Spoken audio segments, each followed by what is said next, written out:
Hi, everyone, and welcome to today's episode of Hire Her. We are a podcast put on by Talent Collective. Talent Collective is a community for women in the recruiting space, and we're really excited to be here today. My name is Krista Tan. I'm one of the co-founders of Talent Collective and joined here by my other co-founder, Natalie. Say hello. Hello, everyone.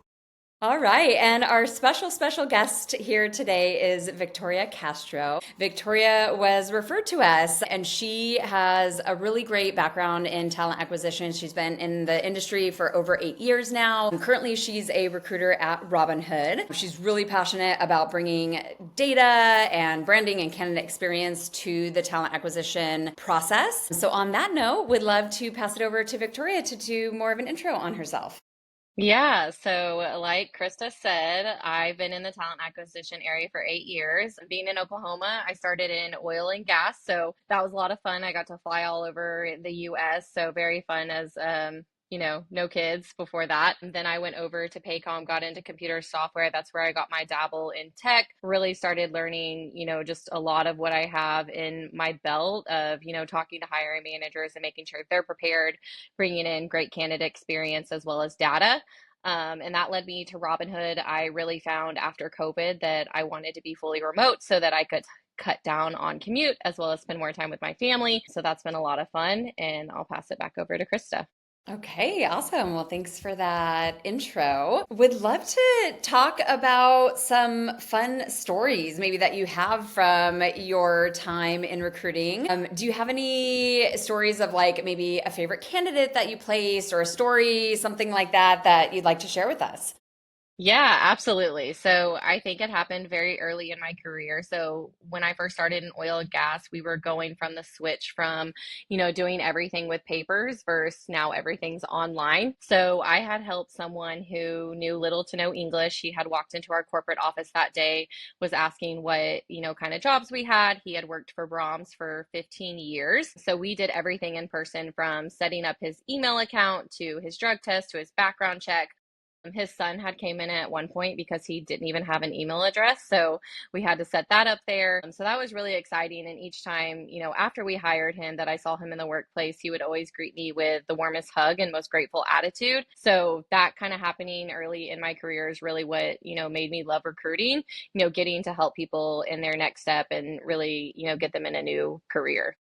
Wow, and that person just literally like walked in that day and then did you like interview him on the spot or like how did that all work? Yeah, so I just brought my piece of paper down with a pen and I was like, these are all the questions I have. This is the place you're going to go to for the next step interviews. And yeah, and then he came back and was like, I don't know where to go for my drug test. I don't know how to schedule my drug test. And I was like, well, first you need an email. So that's when he had brought his son in later to do that stuff. Wow. Oh my gosh, I love that. I have a kind of story that you're reminding me of right now of back when we worked in an office in agency world. Natalie and I worked at an agency in downtown San Francisco. And I remember one day I had a candidate coming in that was referred by her sister, and her sister was awesome. So I was like, I'm pretty sure this gal is going to be awesome. And right before that, I got a call from Pandora, who's my client, and they're like, we need a front desk receptionist today. Like, please send someone over. And I was like, instead of calling a bunch of people and making this candidate wait, like, I think it could be her. Mhm. And so I met with her. And then at the end, I was like, so do you want to go somewhere today? Go take the bar to Pandora and show up. And she ended up getting like a permanent job there as receptionist.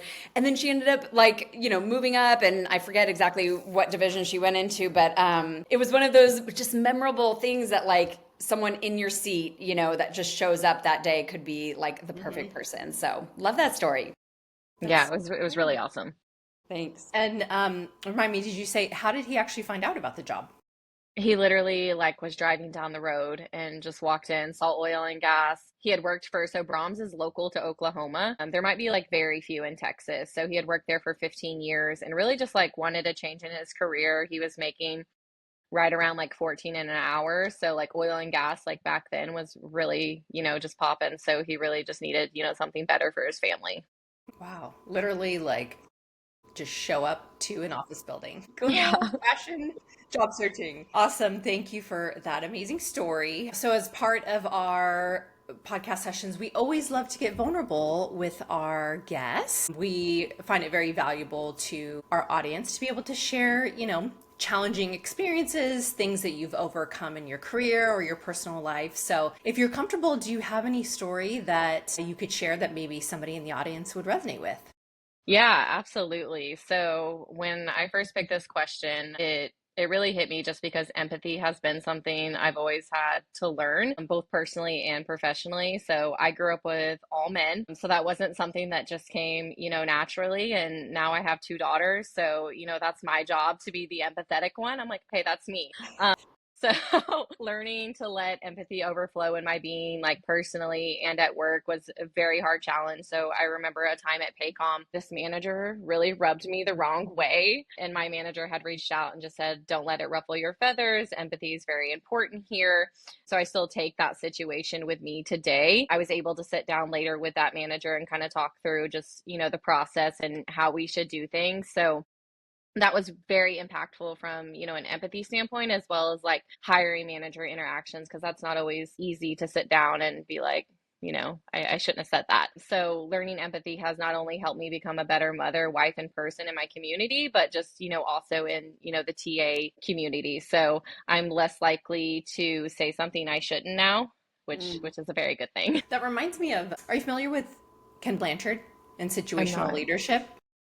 Okay, so the concept here is he talks about leadership styles, but not in the traditional sense of like, there's all these different kinds of styles. It's more about being a leader and catering to that person situationally. So right now, Krista might need something different, a leadership style differently than she might need a year from now, depending on what the task or the situation might be. And so as you were describing that, I was thinking like, you found the right place where your style and your skills really resonated with the right person, the right audience, the right environment. So it's just, one thing to remember, never deter from being yourself.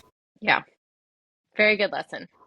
It was also making me think about, so we also ask some guests, like, what is the number one skill that they think leadership skill that women bring to the table? Almost every single person has answered high emotional intelligence, which I think empathy is a part of that.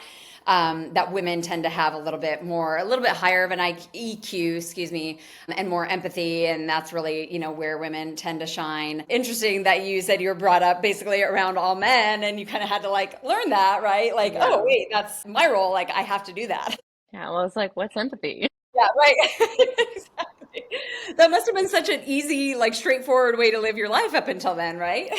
Yeah, and I think that's probably some of the reason that God gave me two girls, is like learning to be like that empathetic parent and be like, okay, this is my part where I'm supposed to, come in and show those characteristics. Yeah, absolutely. Absolutely. Okay, let's pivot a little. We'll still stay on the recruiting topic and would love to hear from you. We love to talk about like controversial trends and maybe some hot topics that people feel really polarized about one way or another within TA. What's a controversial trend or something that you think we should be talking about more, and what's your take on it? Yeah, so this one hits me really hard, and I think it hits in all aspects of life, but especially just the TA community as recruiters. I think it really baffles me that as recruiters we ghost people, like we just don't respond. So personally, one of my biggest pet peeves is leaving me on red when something warrants a response, or just kind of leaving it out in the open. So personally, I try my best to give all my candidates a great experience, something I'm very passionate about. So, no update message is better than, no message at all. So I always think, let's say I reach out to them every Friday, what if they have a question and I didn't reach out, and then I could lose them in the process because they don't feel comfortable, joining, where I'm at. So also between, them signing an offer and their start date, there's quite a bit of time. So, just following up with them to see, how everything's going, if there's relocation involved, seeing, if they have questions there. I also firmly believe that candidates deserve feedback, or to at least know they didn't get the position, just not to be ghosted after an interview process, or, even the application process. Like I said, like if a simple email is better than no email. Yeah, Nice. so true. Okay, next question. This is kind of a funny one. This is a new one for us. Can you share a hilarious or unexpected moment that you experienced during an interview, maybe yourself as a candidate or as a recruiter with a candidate? Or we would love Yeah, to know. absolutely. So, I'm going to share an interview process that I went through. So, when I was making the transition out of oil and gas, because our company had got bought out by a Houston company, so I was a lone recruiter in Oklahoma City. So I decided it was time to make a move. I had a 4-month old at the time, so I had went into this interview. It was very casual. I was sitting there at a table with the director of TA as well as the manager that I had, or that was going to be my manager. And she had asked me something like, what do your mornings look like? Or how does your day go? And I was like, well, I have a 4-month old, so it's pretty chaotic. And then I had just sat there and I was like, wow, did I really just say that?